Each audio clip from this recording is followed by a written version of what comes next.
ভারপ্রাপ্ত চেয়ারম্যান তারেক রহমানের সাথে আমাদের মিটিং হয়েছে। প্রথমেই বাংলাদেশের আপসহীন সংগ্রামের প্রতীক দেশনেত্রী বেগম খালেদা জিয়ার জন্য আল্লাহর কাছে দোয়া করছি।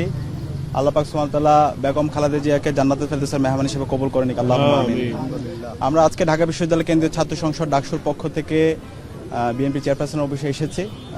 যে শোক বইটা ওপেন করা হয়েছে সেখানে স্বাক্ষর করা এবং আমাদের ডাকসুর মোট 5 জন সদস্য এখানে এসেছেন। আমরা আমাদের শোক বইয়ে আমাদের স্বাক্ষর শেষ করে বিএনপির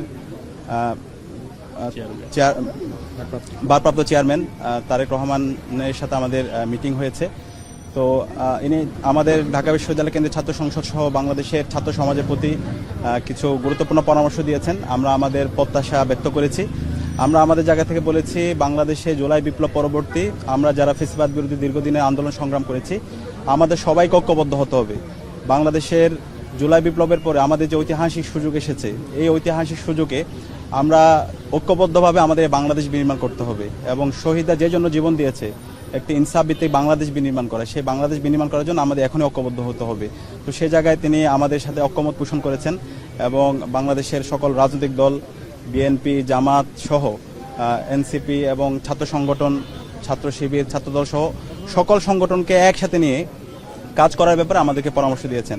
তো ঢাকা বিশ্ববিদ্যালয় কেন্দ্রীয় ছাত্র সংসদের পক্ষ থেকে আমরা সবাইকে আহ্বান করছি, আমাদের বিপ্লব পরবর্তী আজকে 16 মাস পার হয়েছে, আমাদের মধ্যে অনেক বিভাজন তৈরি হয়েছে। সেই বিভাজনের সুযোগ নিয়ে আজকে পতিত ফ্যাসিস্টরা এবং এখানে দিল্লির তাবেদাররা তারা বিভিন্ন ধরনের ষড়যন্ত্র এবং চক্রান্ত করছে।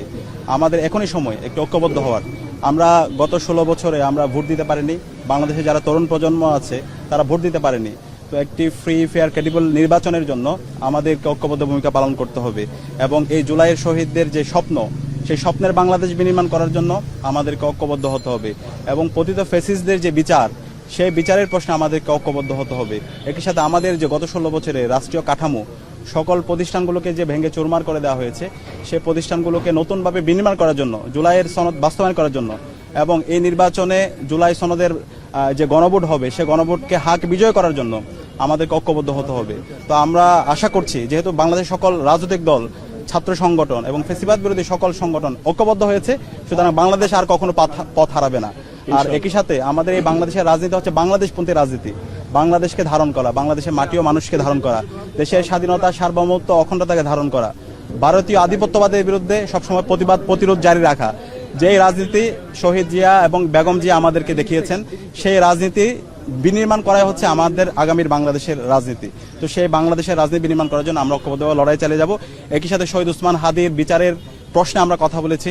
শহীদ ওসমান হাদি যে আধিপত্যবাদের বিরুদ্ধে, আগ্রাসনের বিরুদ্ধে কথা বলতে গিয়ে তিনি শহীদ হয়েছেন এবং শহীদ ওসমান হাদিরকে যারা গুলি করেছে এবং এই হত্যাকাণ্ডের সাথে যারা পরিকল্পনাকারী, যারা পরামর্শ দিয়েছে, তারা এখন পর্যন্ত অ্যারেস্ট হয়নি।